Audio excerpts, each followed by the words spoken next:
Hari ni aku nak buat korang pergi makan palmi.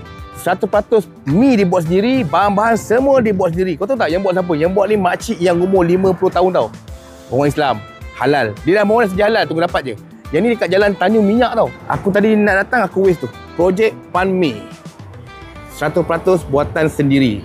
Dekat sini dia punya signature dia cili tau. Cili oil ni. Dia terkenal dengan cili dia pedas.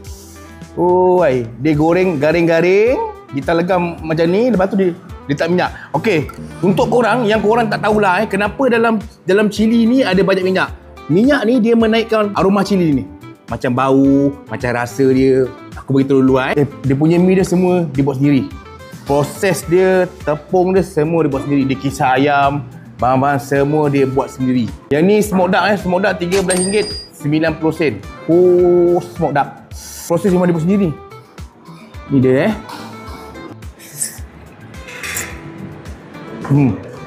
Dia tak berapa tebal dan dia tak berapa nipis, tapi dia sedang-sedang lah. Boleh makan, tapi dia ada liat sikit saja. Tapi dia lembut. Yang ancam-ancam ni semua daging. Dalam ni semua siap daging, siap smoke duck, itik. Ikan bilik goreng, dia goreng garing-garing, dia bagi kau. Pan mi goreng small, RM12 90 sen. Dah rasa pedas sikit, belum masuk cili oil lagi. Siapa lagi? Nampak? Rasa dia macam kuih tiaw goreng. Dia punya rasa pan mi goreng ni, rasa dia macam kuih tiaw goreng. Dry chili pan mi, dry chili pan mi RM10 90 sen. Bentuk pan mi dia. Oh. Makan macam ni tak payah gaul pun dah sedap. Belum gaul lagi, sedap.